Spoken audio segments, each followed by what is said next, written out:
Hola a todos y todas. Mi nombre es Álvaro y bienvenidos a su podcast favorito, Punto y Coma, la sección de la red donde se abordan temáticas pedagógicas con todas sus medidas gramaticales.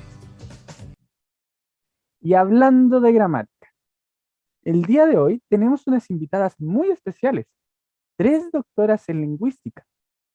Dos de ellas son docentes de la Escuela de Pedagogía de la Pontificia Universidad Católica de Valparaíso. Y la última doctora imparte clases en la Universidad de Barcelona, la cual tenemos el agrado de tener hoy con nosotros vía telefónica. Y valoramos mucho su participación en este panel, ya que, vaya la diferencia de horario, es grandísima, tío. Gracias, gracias. El tema que abordaremos hoy es sobre uno de los conceptos que tanta controversia generas en las aulas actualmente, y es la educación lingüística y literaria en secundaria.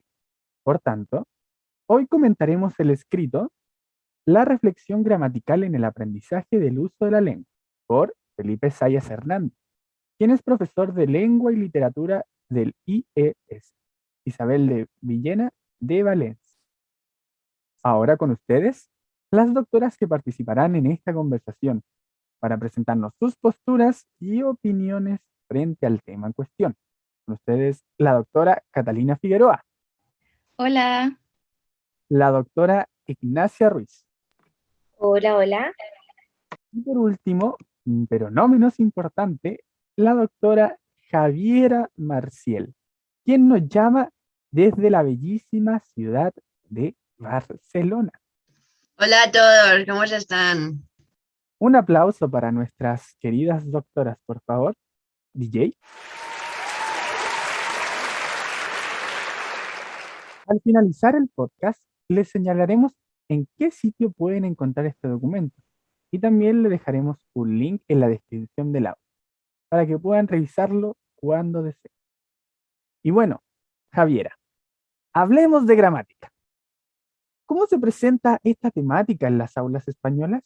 ¿Qué nos puedes comentar al respecto?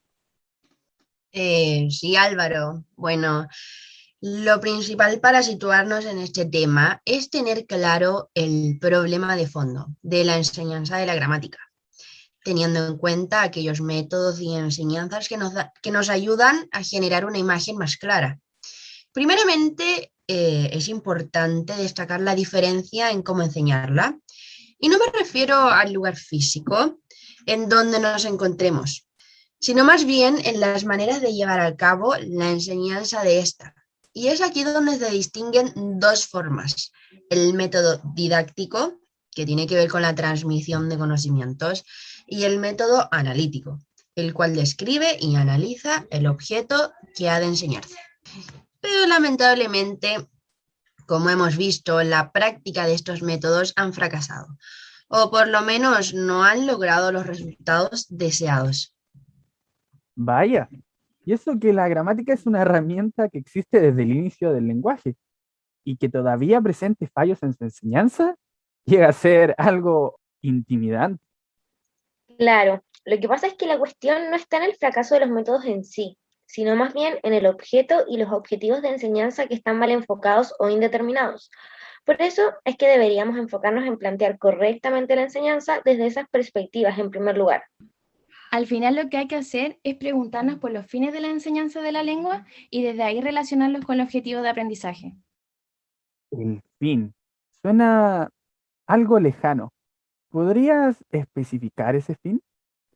La verdad, yo creo que todo parte del planteamiento de que no existe posibilidad de usar la lengua sin algún tipo de actividad metalingüística.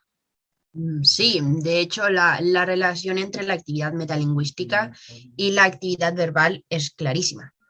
Mm, ¿Pueden comentarnos en qué situaciones se podrían observar?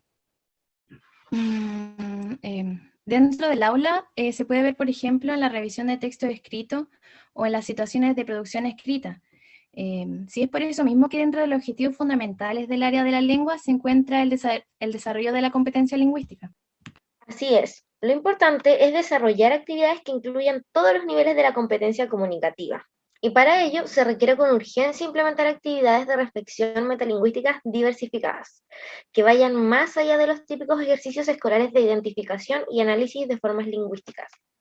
Bueno, y no solo eso. Además, es importante que la selección de los contenidos gramaticales sea pertinente en relación con el aprendizaje del uso de la lengua.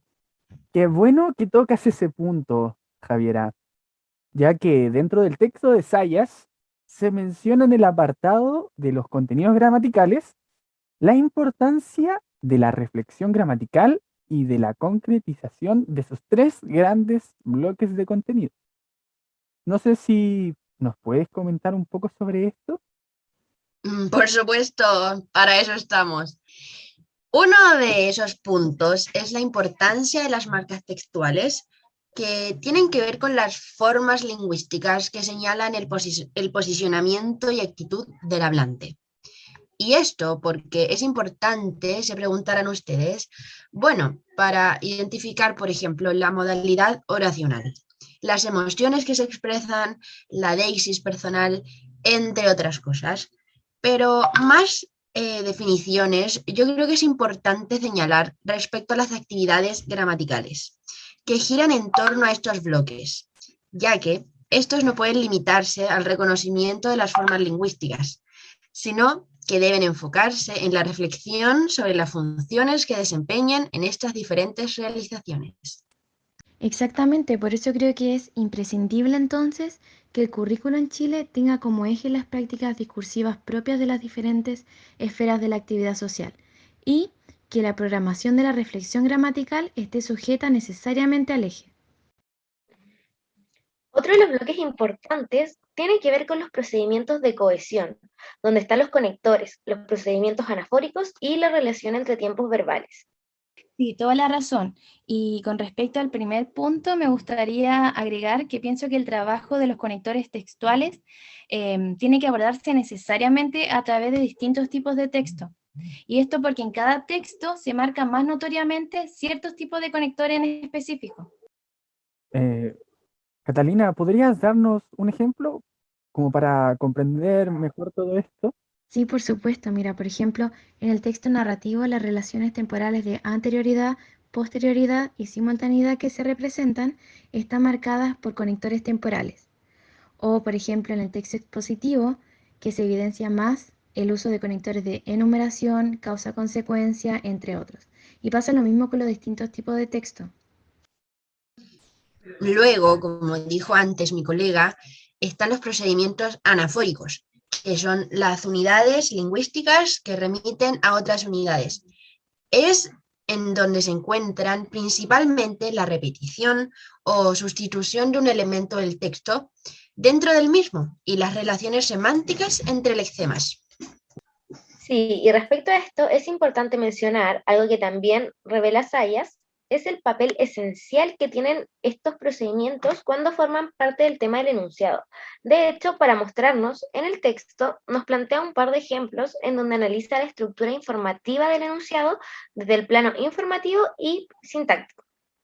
Así es, y del análisis de esos ejemplos podemos extraer que pareciera ser conveniente que la reflexión gramatical que se haga sobre las unidades que funcionan como procedimientos de cohesión debieran centrarse especialmente en el componente temático de la oración y en su representación sintáctica. Y como bien comentaba la colega anteriormente, en este caso tampoco debemos limitarnos al reconocimiento de las formas, sino llevar la reflexión hacia las funciones de estas, dentro de las actividades gramaticales en relación a la cohesión del texto.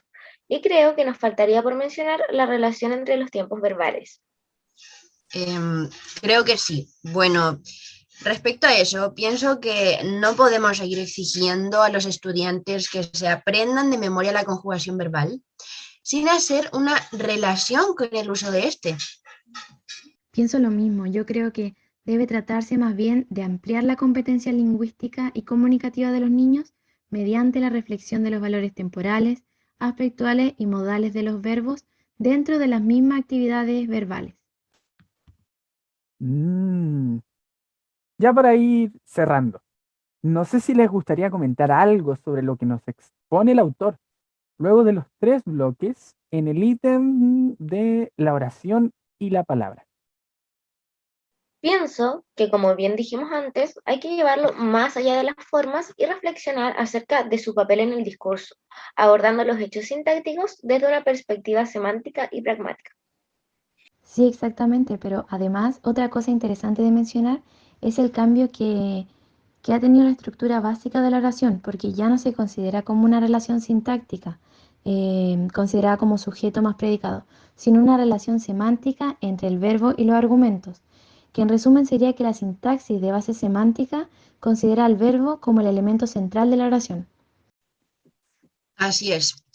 Y por eso la reflexión gramatical tendrá que tener en cuenta esa estructura semántica y la posibilidad de que la misma estructura se pueda representar lingüísticamente asignando funciones sintácticas diferentes a los argumentos según las perspectivas del hablante. Bueno, ya nos comenzamos a despedir, pero antes quisiera agradecer a nuestras increíbles invitadas por darse el tiempo de venir a hablar sobre este tema que es tan importante y relevante sobre las medidas gramaticales. No, muchas gracias a ti, de verdad estoy súper contenta de haber venido. Igualmente, Álvaro, es un placer haber estado en este programa. Espero que se repita pronto. Estoy más que agradecida de su invitación. La disposición siempre está. Saludos desde la ciudad condal. Nos vemos pronto. Muchas gracias, chicas. Fue un placer conversar con ustedes. Y eso fue todo, gente. Nos juntaremos en un próximo podcast. A continuación les dejamos una increíble canción que nos encanta. Y ya sabes, el mejor podcast con la mejor gente. Punto y coma.